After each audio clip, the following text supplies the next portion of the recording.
Live. Hope everybody's doing well today.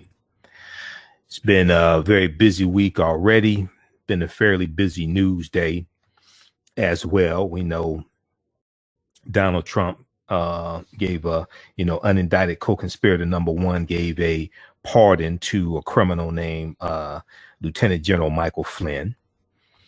So we'll deal with an abbreviated news roundup segment today.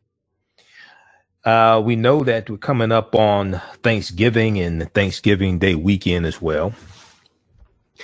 So on today's show, there was a big story that broke yesterday dealing with Dave Chappelle. Dave Chappelle put out a video on Tuesday, November 24th, put it on Instagram, calling on his fans not to watch the Chappelle Show on Netflix, not to watch the Chappelle Show on Netflix. And this ties into the deal that he had through Comedy Central and through Viacom CBS. And he said he was not being compensated for the streaming of the Chappelle Show. So we're going to talk about that. And Netflix has removed the Chappelle Show from streaming on the Netflix platform. We'll talk some about that story. It's very interesting because it also deals with contracts and law and business, and it deals with the business side of entertainment. Okay, and the business side of entertainment is the side of entertainment that screws a lot of people up. Okay. They don't understand contract and law, don't understand business. They're the performer, and many of them end up getting screwed out of money. If you watch Unsung on TV One, and I being in radio and haven't been in radio for 10 years, I've and actually working for Radio Station One, but being in radio for 10 years, I've come in contact with a number of different artists, whether they're singers, actors, actresses, whether they're directors or comedians, etc. And, it's a dirty business. And then 20 years ago, I worked at another radio station in sales and met a lot of entertainers and famous people who are still around today. But understanding the business side is something entirely different. It's and a lot of people like LL Cool J have said, I never met LL Cool J, but I've met people who knew him. Halle Berry's in the news. So I met her ex-husband, Eric Benet. That's a whole interesting story. We ain't gonna get into that though, but that's a whole interesting story right there. is I get in trouble talking too much, but but anyway, it's a whole nother set of it's a whole nother business. Some people say it should be called business show as opposed to show business, because it's business first and show secondly. So we'll talk some about this story dealing with Dave Chappelle. It's very interesting, and one of the reasons why it's so interesting is because he talked about the fact that he didn't make a lot of money from the Chappelle Show. The Chappelle Show is still running on Comedy Central, okay? At least before Netflix pulled the streaming. I'm not sure if it's still on Comedy Central, but I was just watching it like in the last couple of weeks on Comedy Central. It's still hilarious, okay? And a lot of times you see things like this. To give you an example, we posted an article on our Facebook fan page, The African History Network, The African History Network, a couple of days ago. Now, I picked it up from the Ricky Smiley show on Facebook, okay, because I follow Ricky Smiley on Facebook. And it was an article from, I think, June of 2019. It was an interview done with Fantasia Barrino, the actress Fantasia. She was on America's Next Top, American Idol. She was on American Idol. We were familiar with Fantasia. And Fantasia, in this article, and we'll probably talk about it on our Sunday show, she stunned a lot of people saying that She lost almost everything, financially in her career. And today she drives herself around. She doesn't have a chauffeur. She doesn't have a cook, at least one, daily. She doesn't have a cook. She cooks her own food, things like that. So she started doing things more for herself and paying more attention to her finances. And the woman who was interviewing her said, well, you have money for this, you have money for that, blah, blah, blah. You've got it. And she said, you don't know that. She said, there's a lot of entertainers who you see, they're putting on this front like they have all of this and they don't. And that's real, especially when you read some of their contracts. That's real. Okay. And one of the things that happened in the industry, and I knew promoters, I knew people I knew people who were representatives for record companies back in the late 90s. Okay. Back like 98, 99, going into 2000. And the digital downloads changed the game. The Napster, even before it was really iTunes, I think there were some other ones, but the digital downloads that cut into the revenue and the profits of the recording industry. So it totally changed everything. So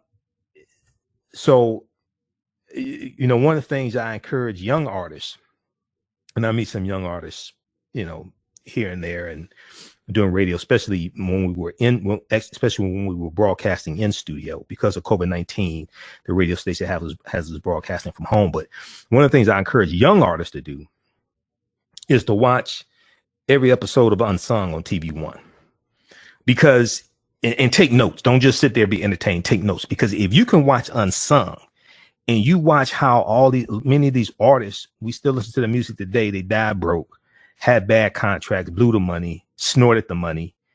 If you can learn from their mistakes, you will be much better off. If you can stay off drugs, don't get women pregnant.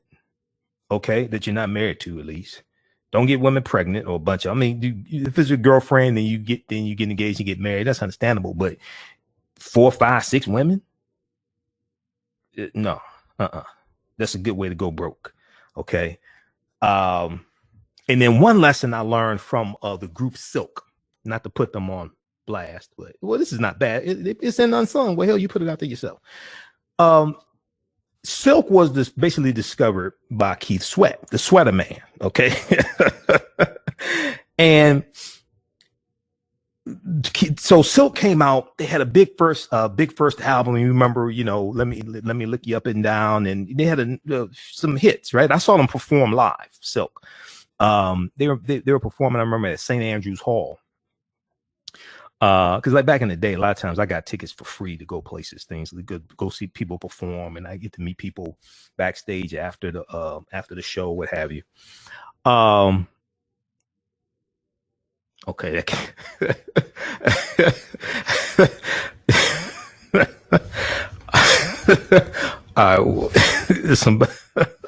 There's some hotel stories I'm not going to talk about, but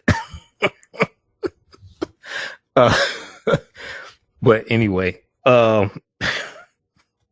so one of the things so a lot of people ask, well, what happened to Silk, right? What happened was their second album wanted more control, more creative control over that, as opposed to Keith Sweat having control over it. So there was, some type of disagreement, and what happened was, if I remember correctly, Silk ended up getting more creative control over their second album, and it flopped. Okay. And what Keith Sweat was explaining to him is like, look, because of the sophomore jinx, you've got to make sure your second album is big. I'm paraphrasing, but let me produce this. Then your third album, you can have more creative control there. And a lot of times when you have young artists, they don't know the industry. They have that big first album and they think they're hot. And it's like, there's no guarantee your next album's going to be banging. I've seen it a number of times. That sophomore album flops and you don't hear from the people again. The other thing is, the other side of that industry is that you could end up that second album flops. The record company fronts the money for studio time, production, marketing, things like that, right? You could end up owing the record company money. You could end up owing the record company money. And there's been a lot of people who left the industry still owing the record company money. So it's you know, whether you talk about being a comedian, I knew a lot of comedians, and you know, back in the day, here in Detroit, and whether you talk about Cheryl Underwood, who's on The Talk. I met Cheryl Underwood. She's a sister Zeta Phi Beta Sorority Incorporated. I met her back in the day when I was in radio sales. There's a lot of people. Some of them passed away. You know, comedian Big Daddy Fitz here in Detroit, comedian Kool-Aid here in Detroit. There's people I knew back in the day. So it's a vicious business whether you're talking about being a comedian, actor, recording artist, singer, whatever. It's a vicious business. So you got to understand the business side first. This is what I stress for a lot of people. It's like, you know, you need to take some business classes, take some contract law classes. You know, like in business school, we had to take business law to be able to graduate from Wayne State Business School, because you had to have a basic understanding in business of contracts, of law. So there was a class in Wayne State Business School we had to take called business law, taught by an attorney, and it dealt with understanding the law as it pertains to business. So we'll talk about Dave Chappelle. Then Ricky Schroder. Remember Ricky Schroder from Sliver Spoons with Alfonso Ribeiro, you know, Carlton Banks, and he went on, and Ricky Schroder went on to do NYPD Blue. Ricky Schroder is getting a lot of backlash on social media, and rightfully so. Ricky Schroder, along with the MyPillow guy, the MyPillow CEO, Mike Lindell, that you see the commercials of. Mike Lindell is a big Donald Trump supporter, if y'all don't know. So, you know, we posted a meme on our Facebook fan page, the African History Network. It said, if you're thinking about buying MyPillow for the holidays, something, you may want to rethink that, because Mike Lindell contributed to the $2 million to help bail out alleged killer Kyle Rittenhouse. You know, Kyle Rittenhouse in Kenosha, Minnesota, Kenosha, Wisconsin, who killed the two Black Lives Matter activists. They were white men, but they were Black Lives Matter activists also. Ricky Schroder and Mike Lindell, who's the CEO of MyPillow, they were some of the people who donated to raise the $2 million to bail Kyle Rittenhouse out of jail. We're going to talk about this. New York Post has an article about this. YourBlackWorld.net also. Very interesting. You know, so you see these people coming out supporting this, and then Ricky Schroder is getting backlash on social media. What the hell did you think was going to happen? You know, what did you think was going to happen? Complex.com has an article. Ricky Schroder calls police after being harassed online for helping Kyle Rittenhouse post bail. You think? They were just harassing you online. That's all it was. Really? Okay. But all right, so we'll talk about that story. Then I saw an article. One of my Facebook friends posted this, or was it on Instagram? Because I'm on Instagram also. It's Michael Imhotep on Instagram, I think. But this was an article from October 8th, 2019. Africa has the highest number of female inventors in the world. Africa has the highest number of female inventors in the world. The Intellectual Property Office in the United Kingdom has published a study revealing a list of the countries with the highest share of female inventors. The findings show that African nations have the highest proportion of female involvement in female inventors. The African nation of Togo leads the list, followed by Uganda and Latvia in Europe. So we know that the first engineers, okay, come in engineering comes out of Africa. Things like this, even before the great pyramids of Khufu, Khafre, and Menkaure, things like this. We have Southern Africa, structures in Southern Africa. We know this. Engineering, science, mathematics all comes out of Africa, specifically the Nile Valley region of Africa. But when we think about inventors today, okay, and we think about, well, which nations have the highest proportion of inventors, many people would not automatically think of African nations. Donald Trump probably wouldn't, because he called them SO countries. We'll talk about that also. Calling number 313-778-7600. 313-778-7600 is the calling number if you have a question or comment. Listen to the African History Network show. You can donate to the African History Network, $, the AHN show through Cash App, $, the AHN show through Cash App, then also through PayPal, paypal.me/the AHN show, paypal.me/the AHN show. And at our website, AfricanHistoryNetwork.com, AfricanHistoryNetwork.com. Okay, so we're here 6 days a week now as of October 12th instead of 1 day a week. We're still on Sundays, 9 p.m. to 11 p.m. Eastern Standard Time, as we have been in that time slot for 4 years here on 9:10 a.m. the Superstation WFDF in Detroit. But we're also on Monday through Friday, 11 p.m. to 12 midnight Eastern Standard Time. So since we're here 6 days a week, when you donate or buy DVD lectures, things like that, that really helps support us, and so we can keep broadcasting the show, doing the research, stay on the air, etc. All right, we're coming up on the break. Listen to the African History Network show right here on 9:10 a.m. the Superstation, the Future Radio. I'm Michael Imhotep. We'll be back in a few minutes. All right, stand by, everybody.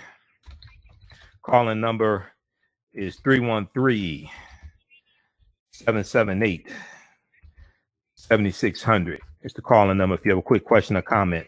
313-778-7600 is the calling number if you have a quick question or comment.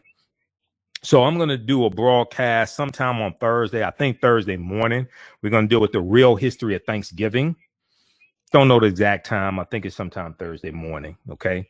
African-American business owners, post the name of your business here on the thread of the broadcast. Email us at customerservice@AfricanHistoryNetwork.com. Customerservice@AfricanHistoryNetwork.com. Okay. And we'll let you know how you can advertise with the African History Network. We have a special promotion for a couple more days. You have, I think, 3 slots left for our Monday through Friday show. Email us at customerservice@AfricanHistoryNetwork.com. Have you tasted the world famous No Frowny Brownie yet from the Pink Bakery? If not, what are you waiting for? They are vegan, gluten-free, and free of the big 8 allergens. While eating their No Frowny brownies, the fabulous Miss Tabitha Brown said they were very good. Very good. And you know, if she says that, they are. The Pink Bakery is the first Black-owned, Big 8 allergen-free baking mix company. Go to thepinkbakery.com, that's thepinkbakery.com, to order their No Frowny Brownie Mix today. Do you have an idea or business that requires app development, or thinking of moving your IT resources to the cloud? We have post-paid and profit-sharing plans for unique ideas or profitable businesses. Who can take advantage of this unique program? Entrepreneurs with unique ideas, startups, small to medium businesses. Contact us, 267-209-0352. Visit nomadicsystems.net, nomadicsystems.net today. For 25 years, the Black History 101 Mobile Museum has carried on the rich legacy of the Black Museum movement in America by showcasing original artifacts of the Black experience at colleges, universities, K-12 schools, corporations, libraries, conferences, and cultural events, making it the most traversed Black History mobile exhibit in American history. Dr. Khalid El Hakim is the founder of the Black History 101 Mobile Museum, and he is a highly sought-after public speaker on topics of Black history, social studies, education, museum studies, hip-hop, and race relations. Dr. Khalid was named among the change makers for NBC Universal's Erase the Hate campaign and listed as one of the 100 men of distinction for Black enterprise. He recently founded the Michigan Hip Hop Archive on the campus of Western Michigan University. The Black History 101 Mobile Museum is currently scheduling in-person and virtual exhibits nationwide. For more information, please contact Dr. Khalid Al-Hakim directly at 313-645-4197, 313-645-4197, or visit their website at blackhistorymobilemuseum.com. That's blackhistorymobilemuseum.com. You can also email him at bhistory101@yahoo.com, bhistory101@yahoo.com. Welcome back to the African History Network show right here on 910 AM, the Superstation, the Future Radio. Hey, I'm your host, Brother Michael Imhotep. It is Wednesday, November 25th, 2020, and we are live. Hope everybody's doing well. The call-in number is 313-778-7600. 313-778-7600 is the call-in number if you have a quick question or comment. And we're still on Sundays, 9 p.m. to 11 p.m. Eastern Standard Time. We've been in that time slot for 4 years. Also so Thursday, they're re-airing, the best of shows on 9:10 a.m. Superstation. So we won't be on live Thursday. We'll be back Friday night, 11 p.m. to 12 midnight Eastern Standard Time. Thursday on my social media platforms, the African History Network on Facebook and Michael Imhotep on YouTube. Sometime, I guess, Thursday morning, I'm going to do a broadcast dealing with the real history of Thanksgiving and what are we really celebrating, those that celebrate it. And when I do that presentation, when I deal with that history, I deal with it from the perspective of Native Americans, especially the Wampanoag Nation of Native Americans. Okay, so we deal with the real history, what happened in 1621, what we were told was the first Thanksgiving. So we deal with all that history, and then how did Thanksgiving become a national holiday going back to the Civil War? Okay, right around 1863, the first National Day of Thanks. And we deal with Sarah Josepha Hale. Sarah Josepha Hale was the woman who is largely credited with helping Thanksgiving become a national day of thanks, a national holiday. And Sarah Josepha Hale is probably better known. Well, people know a story that she wrote, but don't know she wrote it. She's the woman who wrote Mary Had a Little Lamb. Okay, so follow us on our Facebook fan page, The African History Network, The African History Network, and my YouTube channel, Michael Imhotep, IMHOTEP, for that lesson on Thursday. I guess we'll do Thursday morning. Depends upon what time I get up. Just be honest with you. I don't know, because I'll be off from 9-10 tomorrow. So I'm trying to figure all this stuff out. I don't know. But we'll do it sometime Thursday. Okay. All right. You can donate to the African History Network, $ the AHN Show through Cash App, $ the AHN Show through Cash App, and then also through PayPal, paypal.me/the AHN Show. All right. I want to go to this clip here. So this is from Screen Rant. We posted this article from Screen Rant on Tuesday, November 24th. It got over 2,000 likes on our Facebook fan page, The African History Network. Netflix removes Chappelle's show after he demands fans never watch it again. Okay. Now, many of us watched the Chappelle show. I remember back in, it was about 2003. It came on. I mean, there's some classic stuff in there. I'm Rick James B and all type. He's doing Prince and Rick James. He did what's his name? T-Pain. I mean, Dave Chappelle is very, very talented. Okay. Now I don't like the usage of the N-word because I don't use it at all, but he's still very talented. He has a lot of insight. There's some brilliance there. But Netflix has pulled Dave Chappelle's show, from its service after just 3 weeks due to Dave Chappelle's anger over the deal's lack of pay. Now, Dave Chappelle's classic Comedy Central series, which still airs on Comedy Central. Okay, still airs on Comedy Central. And I was just watching it a couple of weeks ago, last couple of weeks, man. I was like, there's a lot of brilliance there. And then he had the Roots on. That was a brilliant show. Okay. And you know what? The episode that I saw, it had Common and Kanye West perform. This was Kanye West before he just after the damn food and is not getting invited to the cookout anymore. Okay. Unless it's to wash the dishes. But it was like, Common and Kanye West. You go through and look at all the people they had on that show. What it reminds me of is the Flip Wilson show, because Flip Wilson left Hollywood also, and Flip Wilson left Hollywood to go help raise his family. Okay. And I used to watch the Flip Wilson show when I was a kid in the 1970s. I sit on the floor in the living room, watch it with my parents. And I remember Geraldine, what you see is what you get. And the devil made me do it. Flip Wilson was brilliant. And he had everybody on there, everybody from Red Fox to Muhammad Ali. All these people on the Flip Wilson show is one of the, I think Spire on which the Spire TV, the Spire cable channel, which is owned by Magic Johnson. They used to show the Flip Wilson show a lot. I don't know if they still show it, but if you watch the Flip Wilson show, check that out, man. You'll see all these people that he used to have on the show. I think he was on 5 seasons, and he ends up leaving Hollywood and going to raise his family. Then he came back in about 1985 on the TV show Charles and Company or something like that. It was like a kind of like a clone of the Cosby Show. It was on a different network. It was on the ABC network, if I remember correctly. Cosby Show was on NBC. So season 2 of the Cosby Show, Flip Wilson comes with his sitcom about an African-American family. His wife was played by Gladys Knight.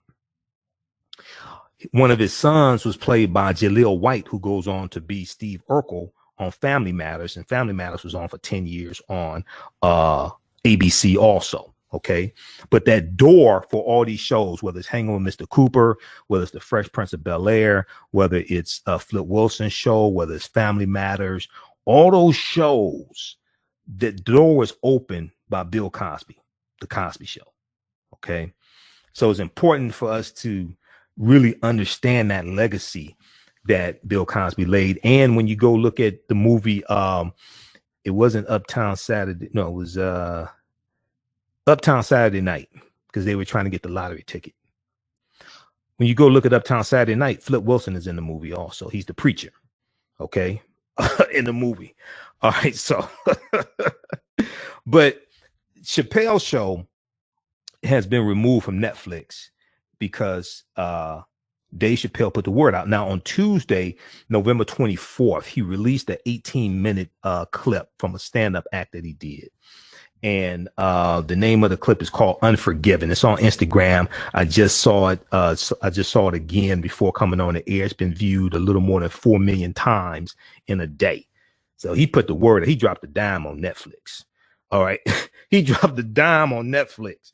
But Dave Chappelle mentioned it was available on streaming, Chappelle Show on Netflix streaming service during his post-election week stint on Saturday Night Live, calling out the fact that he was not paid for the deal at all, calling out the fact that he was not paid for the deal at all. Streaming, he's not being paid for that. Okay. And one of the, when you study the business, you always see this constant fight of entertainers, even entertainers at the level of Dave Chappelle, fighting to be properly compensated for their work. Okay. So when he originally signed the deal, 2000, we didn't know anything about streaming services like that, things like that. We didn't know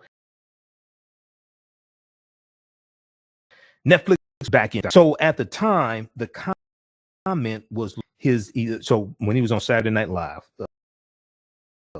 the comment was lost among his was dominating the headlines. And if you go to Saturday Night Live's YouTube channel, and I follow them on YouTube, you can watch his full monologue there when he was on 3 weeks ago. So I'm gonna go back and watch that and pay closer attention to it. So Chappelle Show, which ran for 3 tumultuous seasons in the early 2000s, is considered one of the finest comedy shows of all time. Dave Chappelle, who briefly disappeared from the show only to turn up in Durban, South Africa, saying he was on a spiritual retreat, vanished from the spotlight for several years after it ended. It's only in recent years that he's re-emerged, producing several hit comedy specials for Netflix. Now, Netflix has pulled Chappelle Show from their streaming service, responding to Dave Chappelle's request to do so. So Dave Chappelle posted a video on Instagram on Tuesday, November 24th, 2020, titled Unforgiven. It's about 18 minutes. I encourage everybody to watch it. He explained why he asked Netflix to remove the series. In the video taken from a recent stand-up show, Chappelle claims Viacom CBS, who owns the rights to Chappelle Show, has never paid him for streaming the show and did not tell him it would be streamed on Netflix. These are these types of deals that take place. And you see somebody like Dave Chappelle and it's like, well, wow. But see, this was the deal he signed early on back in the early 2000s when he was basically broke. He talks about this in Unforgiven. And he signed a deal. He didn't understand the business. He was young. He didn't have any money. So he thought what he was signing was a good deal. And back at that time, we didn't know anything about streaming. It's like Red Fox. I'm a big Red Fox fan, Sanford and Son. But after Sanford and Son ends, after it ran 122 episodes, I have all 6 seasons of Sanford and Son on DVD. I have the box set. He sold the royalties to Sanford and Son. He was encouraged, if I remember the story correctly. He actually sold it to one of his attorneys, and he thought he was making a good deal, but he said the attorney was looking out for himself, but not his client. And we didn't know when he sold it. We didn't know anything about box DVD sets and that being sold and really understanding reruns and things like that, right? So he largely died.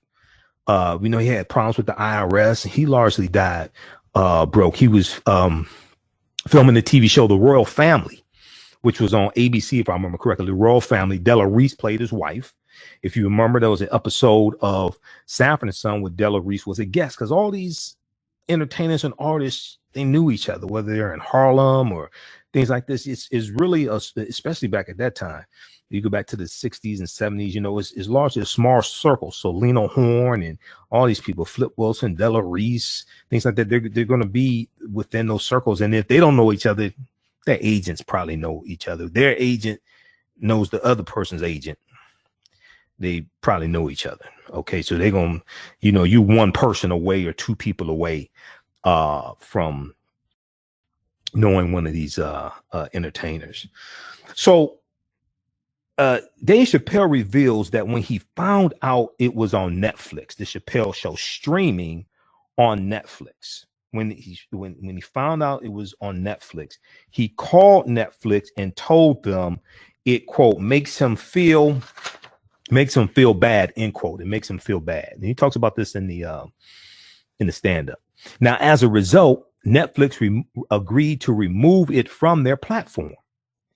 He went on to say that by streaming the show, they would be, quote, fencing stolen goods, and teases the fact that he would like to do another season of Chappelle's Show, but can't because Comedy Central owns the rights to the name and his likeness from the show. So in these contracts, and I've seen some of these contracts, the company has the rights to use your likeness for perpetuity. Some of these contracts is like legalized pimping. I'm going to be honest with you. Some of these contracts, oh my God, they own the rights for perpetuity. After you're dead, they're still making money off of you. So Comedy Central owns the name Chappelle Show, even though that's part of his last name. So he can't do another show called Chappelle Show unless it's a deal with Comedy Central to give him permission to do this. All right. Whoever said pimping ain't easy didn't own the company. We've heard the term pimping ain't easy. It is when you own the company and it's your attorney drawing up the contract. Pimping is easy then. All right, so I want to go to this clip here from Screen Rant, where they give a breakdown of what happened. Let's go to this clip, Shakita. Chappelle Show is off Netflix after just 3 weeks, and Dave just gave fans some insight. Chappelle himself took to social media to put Viacom CBS on blast. People think I made a lot of money from Chappelle Show. When I left that show, I never got paid. Despite Chappelle Show being one of the most revered comedy shows of all time, Dave left the spotlight only to return to Netflix in 2017 with a series of exclusive stand-up specials. Which begs the question, if Dave loves Netflix so much, why did he want them to take Chappelle Show off their platform? I called them and I told them that this makes me feel bad. They agreed that they would take it off their platform. Dave has encouraged his fans not to watch Chappelle Show, but will fans heed his warning? And will Viacom finally pay us? We'll just have to wait and see how it all shakes out. For more movie and TV news, keep it right here on Screen Rant. We'll see you next time. All right. So check out this article from screenrant.com. And we'll post the link here on the thread of the broadcast. We already posted it on our Facebook fan page, The African History Network. It's gotten over 2,000 likes and hundreds of comments. Netflix removes Chappelle Show after he demands fans never watch it again. So he dropped the dime on Netflix. He exposed look at what Dave Chappelle did. He didn't have to go through a publicist to put out the 18-minute clip. It's on his Instagram page. It's been viewed 4 million times in maybe about 24, 36 hours, something like that. Netflix does not want the blowback. Netflix does not want the negative publicity. So Netflix is complying. Okay. And then and what Dave Chappelle did is also he put Viacom CBS on blast, and he's exposing these contracts. What's going on here?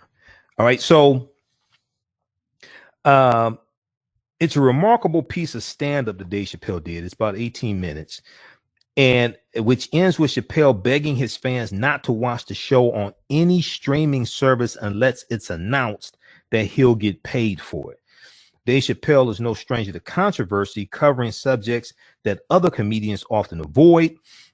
He received a lot of backlash for taking on cancel culture in his Netflix special Sticks and Stones, and has been criticized for similar sentiments throughout his career. So check out this article and watch the clip. It's on Dave Chappelle's Instagram page. Now, speaking of somebody, actor who was a childhood actor, who's not getting a lot of support, not getting a lot of sympathy, little Ricky Schroder. Okay. So New York Post had an article about this. Your Black World picked it up. Actor Ricky Schroder helped get Kenosha shooter Kyle Rittenhouse out of jail. Actor Ricky Schroder was on Sliver Spoons with Alfonso Ribeiro. Then he went on to NYPD Blue. Helped get Kenosha shooter Kyle Rittenhouse out of jail, along with the help of the My Pillow guy, who to me looks a little creepy. I ain't trying to cast aspersions on anybody, but he's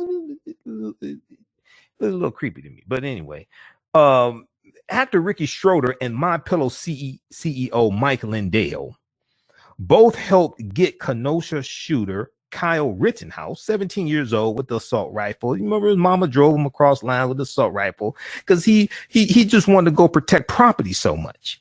Okay, this is after Jacob Blake was killed and there were protests going on and some, fire setting windows, broken things like this, right? But he just wanted to travel across state lines to protect property so much, because if Black people don't need being protected, it's property that needs to be protected.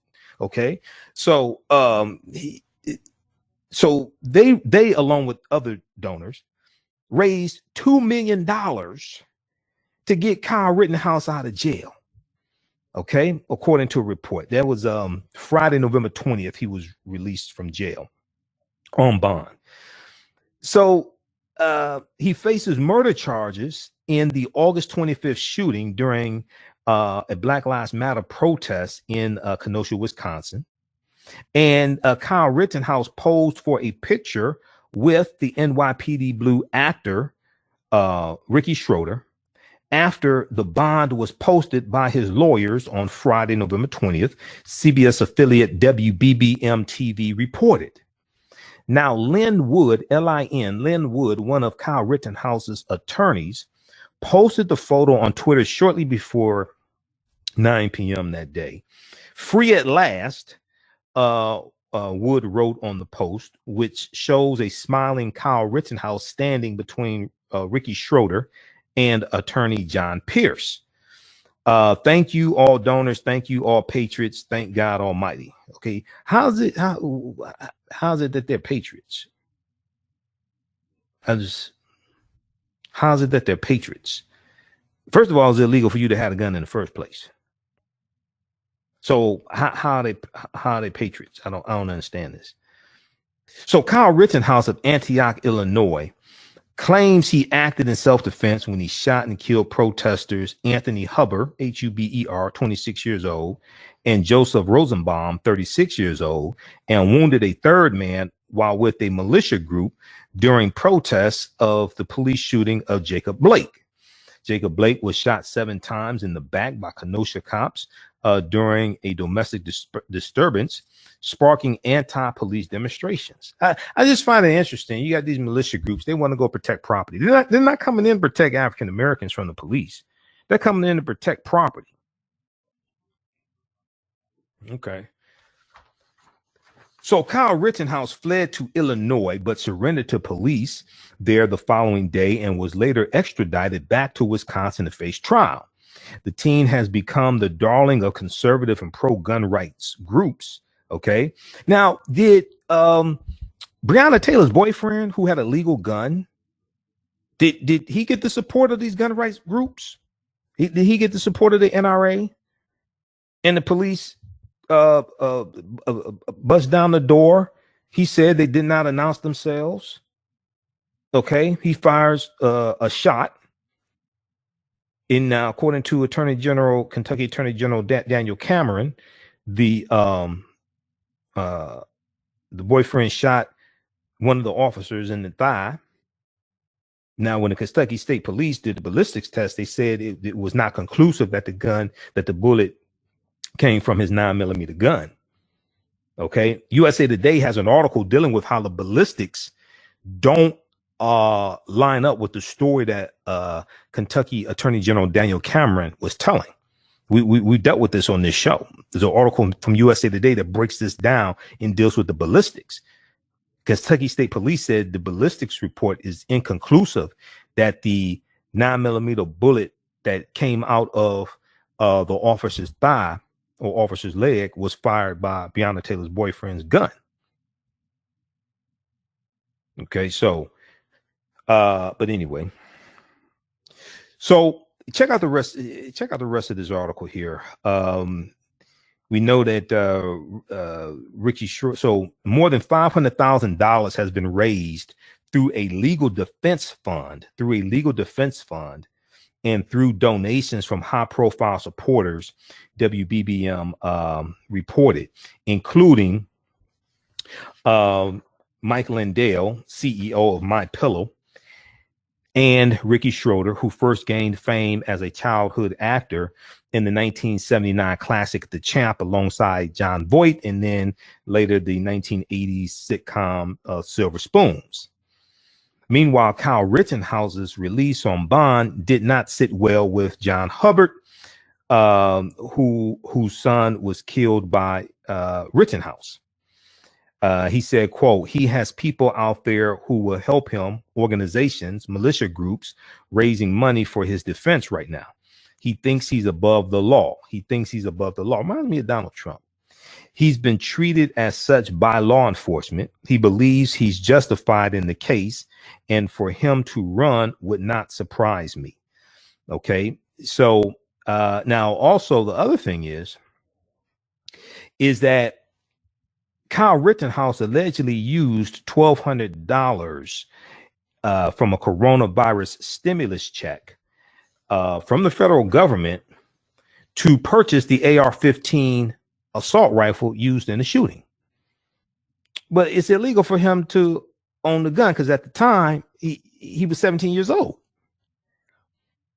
So that's a felony.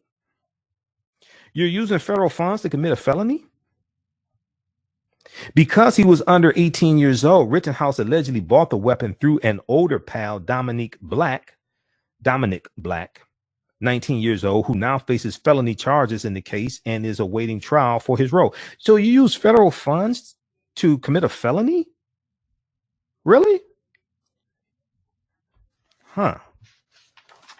Okay. Check out this article from the New York Post. We posted on our Facebook fan page, the African History Network.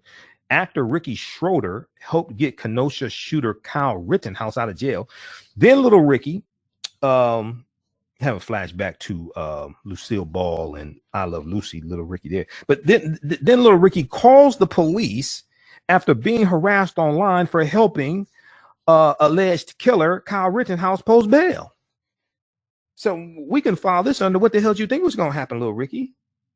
Ricky Schroder is getting some well-deserved hate from helping alleged mass shooter and alleged murderer Kyle Rittenhouse make bail. Law enforcement sources told TMZ that authorities were dispatched to the actor filmmaker's house after he called them to review, quote, negative social media posts, end quote, made about him. Unlike Kyle Rittenhouse's actions, none of these messages and posts were deemed, quote unquote, life-threatening. Instead, they merely hurt his fragile feelings, according to complex.com. Complex.com has this article. They hurt his fragile feelings, forcing him to try to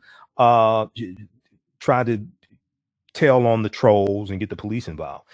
So this past weekend, we know TMZ reported that the NYPD Blue actor donated 6 figures to Kyle Rittenhouse's bail fund. Per the suspect's attorney, Lynn Wood, Ricky Schroder donated $150,000 to help Kyle Rittenhouse pay the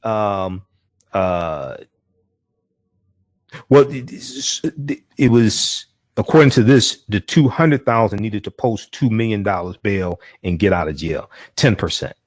Okay, so if you only had to pay $200,000, then most of this came from little Ricky, $150,000, according to TMZ.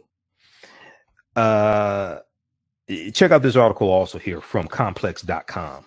Okay, Ricky Schroder calls police after being harassed online for helping Kyle Rittenhouse post bail. And this is from November 24th, 2020. All right. Okay. Shakita, do we have any callers?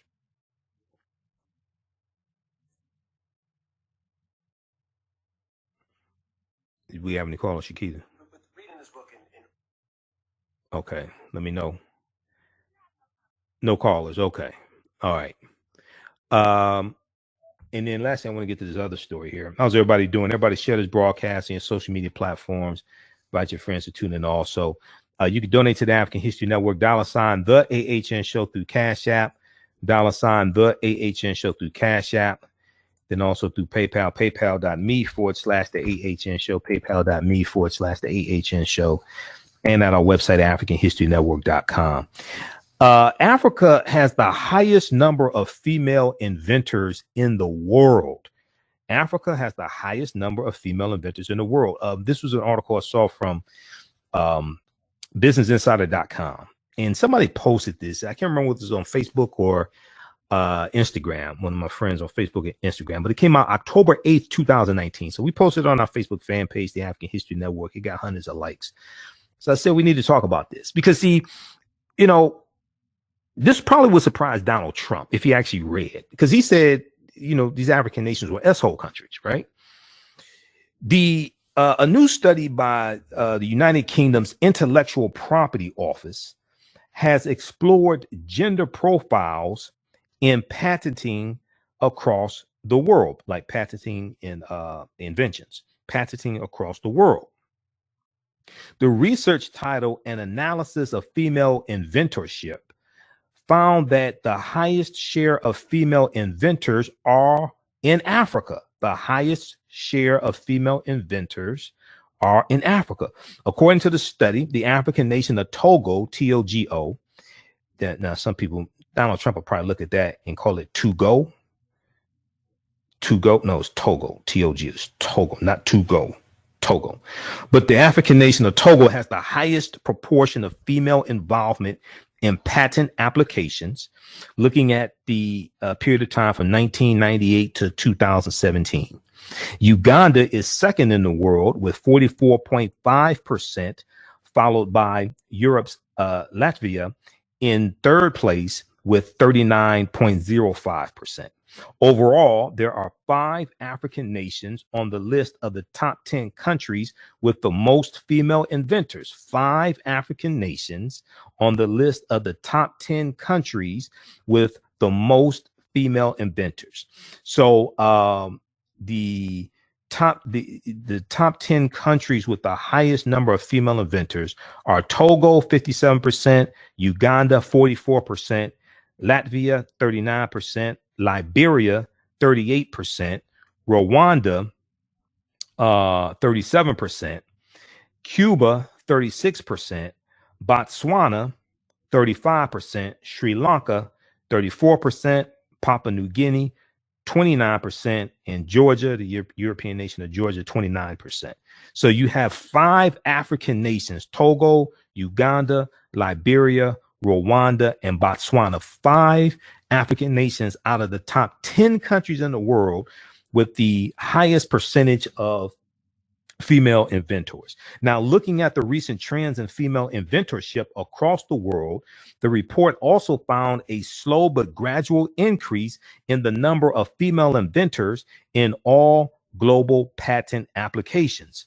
Before 1965, the share of female inventors in the world was generally between 2% and 3%. Before 1965, the share of female inventors in the world was generally between 2% and 3%. Now, this has since grown from 6.8% in 1998 to 12.7% in 2017. This has grown from 6.8% in 1998 to 12.7% in 2017. Now over one in 5 applications have at least one female inventor. Now over 1 in 5 applications, a little more than 20%, have at least one female inventor. More women are applying for patents as well. So this indicates that a growing increase in the share of female inventors in patent applications across the globe. All right, so check out this article here from businessinsider.com, picked up from Post.ng. Africa has the highest number of female inventors in the world. This is from October 8th, 2019, but it caught my eye. We posted it on our fan page, the African History Network. It got a big response, so I said, let's talk about it here as well. Also, howafrica.com and some other outlets picked up on this article, picked up on this study as well. Okay, so we'll be back Friday, and we'll be back Sunday. Thursday, Thanksgiving Day, we'll do a special broadcast, I guess Thursday morning. Follow us on our Facebook fan page, The African History Network, The African History Network. Then on Facebook and my YouTube channel, Michael Imhotep, IMHOTEP. And all my DVD lectures are available at our website, AfricanHistoryNetwork.com, AfricanHistoryNetwork.com. We have bundle packs there, my lectures as well. We have the 8 DVD set, The Africans Who Were Here Before Columbus, The Africans Who Were Here Before Columbus.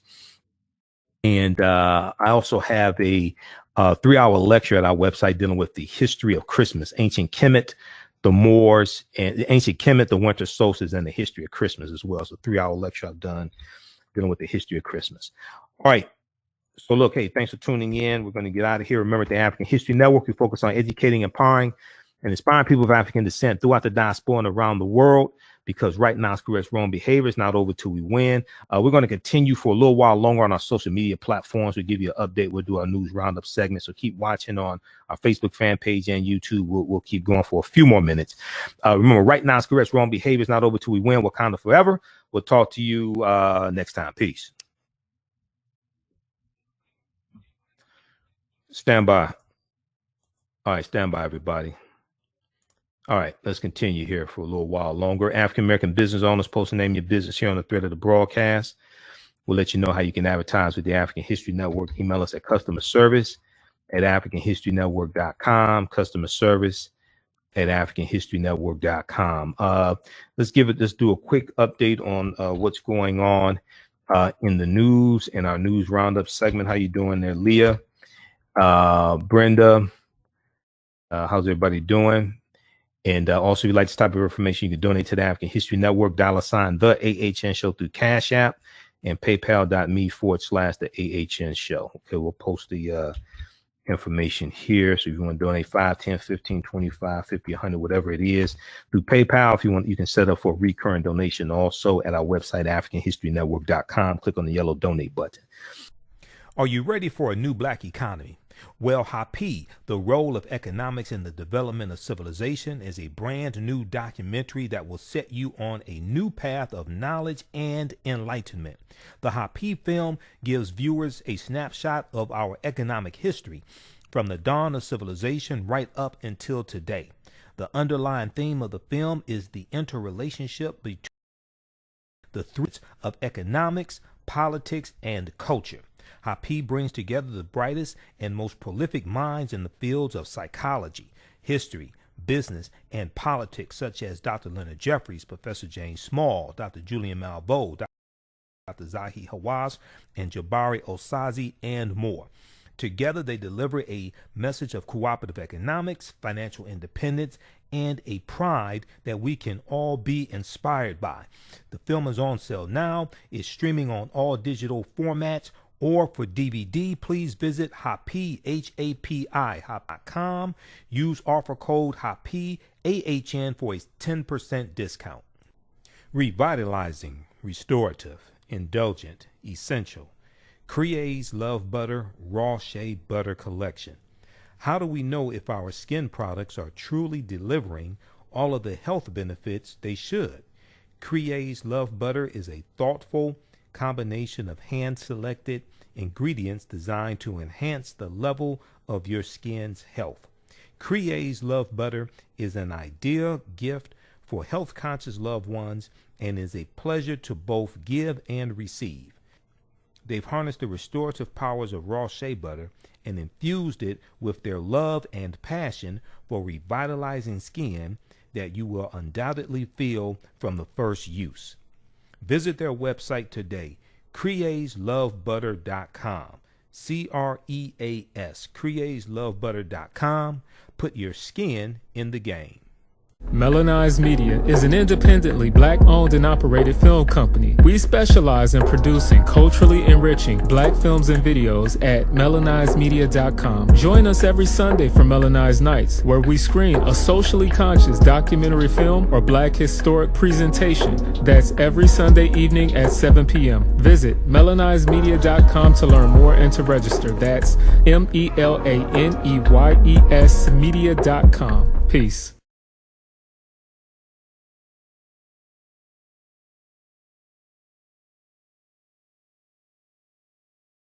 Well, as I've been saying, coronavirus is spreading, and we see that we're at 12.6 million cases, 261,000 deaths. We are at about 21 straight days of 100,000 new cases or more, okay, which is a record. As virus spread continues, cases and deaths soar. The U.S. added more than 1 million coronavirus cases in each of the last 2 weeks, for the first time since the outbreak started. So the past 2 weeks, 1 million new cases each week.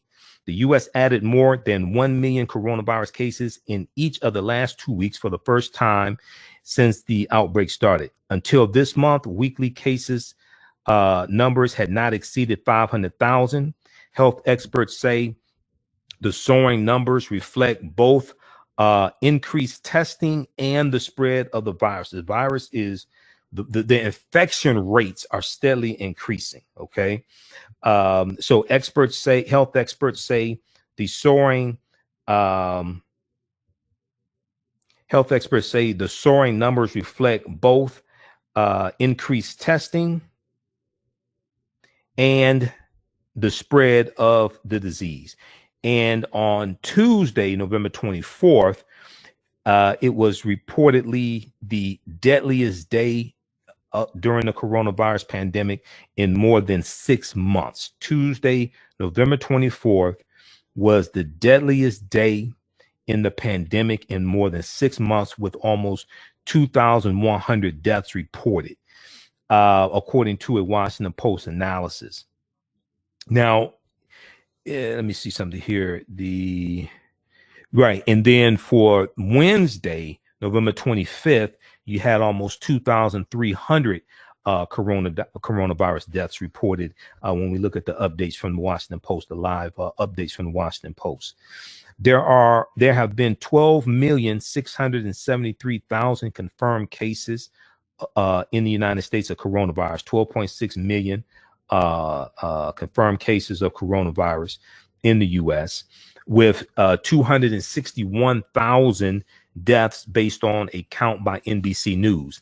Now, despite the Center for Disease Control and Prevention's warning to Americans that the warning that came out last week to stay home for Thanksgiving, don't travel for Thanksgiving, don't go over people's houses that you have other family that don't live in that house coming over. The Center for Disease Control and Prevention is telling people, do not do that. That's a very easy way for coronavirus to spread. Okay, people are going over family's house, things like this, and they think they're safe, and they're not safe. Okay, so despite the CDC's warning to Americans last week to stay home for Thanksgiving, millions of people have flown anyway, causing new concerns about the spread of the virus. This past weekend, Friday through Sunday, you had at least 3 million people who went through TSA. You're going to have going into December. December is going to be horrific for new cases and deaths, because if you have a spike in new cases, that's usually followed by a spike in deaths about 21, 22 days after the spike in new cases. Well, we've had 21 straight days of 100,000 new cases or more. And now we're seeing this spike in deaths, which coincides with about 21 or so days after the spike in new cases. So you're going to probably have like a month of deaths, 2,000 or more a day. All right. So check out the updates from NBCnews.com, and we'll post some articles dealing with this as well. All right. We're going to get out of here. Remember, at the African History Network, we focus on educating, empowering, and inspiring people of African descent throughout the diaspora and around the world, because right now it's correct wrong behavior. It's not over till we win. Wakanda forever. We'll talk to you next time. Peace. Thanks for watching, everybody. Stay safe. And don't miss our special broadcast dealing with we'll do with the real history of Thanksgiving as well. Okay, sometime on Thursday, I think Thursday morning, we'll see, but it'll be on our Facebook fan page and YouTube, so you can go back and watch it if you miss it. All right, talk to y'all later. Peace. How you doing, Leah and Musamba, Erica, Willie, Brenda? How's everybody doing? Thanks for the donation, Leah. Bruce, we see Mark. All right, everybody take care. Talk to y'all later. Peace. Tawana. Author Melinda Merritt is the author of 2 books, Merit Magic and Age of Aquarius, Spiritual Reckoning. In the book Merit Magic, this book is about the civil rights movement of the 1960s and how her family played a very important role in this movement. It is about all of the civil rights leaders, such as Dr. Martin Luther King Jr., Reverend Jesse Jackson, John Lewis, and many others of this nation who came to her small Georgia town and started the movement that spread across this nation. This book tells the wonderful story of 3 powerful women who did amazing things because they had inherited special gifts from their African ancestry and used them to help the cause. These ancestral gifts seem to have been forgotten at this stage in our history. The second book, Age of Aquarius, Spiritual Reckoning, discusses the relationship between humans and the 10 spheres of the Tree of Life. Author Melinda Merritt was able to show some very interesting facts about the present and past presidents of the United States as it relates to what they did while in office. The current president is living up to the negative impact he has brought to this space. This book shows how astrology impacts people in ways that they may not be aware of. It discusses the change in the status of religion in this country, as we can easily see. There is a major change happening in that area. Visit the website merit-magic.com. That's merit-magic.com, MERRITT, and get both books for only $20. Alkebulan's lifestyle attitude is servitude. They focus on providing you quality products and customer service. They're here to fulfill your African men's and women's clothing, accessories, health and beauty products, essential oils and fragrances, hair care products, and much, much more. Check out their collection of clothing and products for African kings and queens. Visit their website, alkebulanlife.com, ALKEBULAN, alkebulanlife.com. They look forward to serving you. The books Ivy and Catalina Visit Sellville and Brooklyn Softball Adventures are from authors Sidney Carujo, Brooklyn Carujo, and Shanine Dials Carujo. In Ivy and Catalina Visit Sellville, readers will join Ivy and Catalina as they tour the small town of Sellville with their grandparents to learn about the world of science. The girls will learn about the structures and functions of the cell. This book provides great analogies that make learning about the cell easy for kids. The book Brooklyn Softball Adventures takes readers on the journey with Brooklyn through her first 2 seasons of playing softball. Through facing adversity, Brooklyn and her teammates build their confidence and learn to love the game. The book encourages children to try new things and never accept defeat. Ivy and Catalina Visit Sellville is by Sidney Carujo and Shanine Dials Carujo. And Brooklyn's Softball Adventures is by Brooklyn Carujo and Shanine Dials Carujo.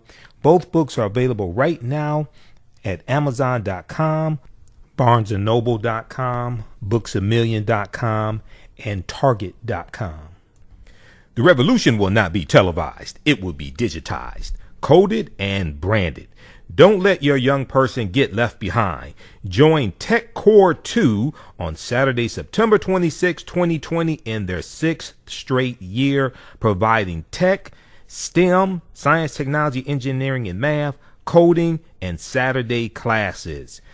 TechCore 2's mission is to develop a technology pipeline program for urban youth from kindergarten to college to career entry. TechCore 2 offers 9 different tech classes for students in grades kindergarten through high school, including computer programming, coding, gaming, hip-hop and STEM, and video production. All classes are online with live instruction. To register or for more information, please visit techcore2.org. That's techcore2.org, or give them a call at 215-879-6701. That's 215-879-6701. Don't forget to grab your $10 discount with promo code TAHN Fall 2020.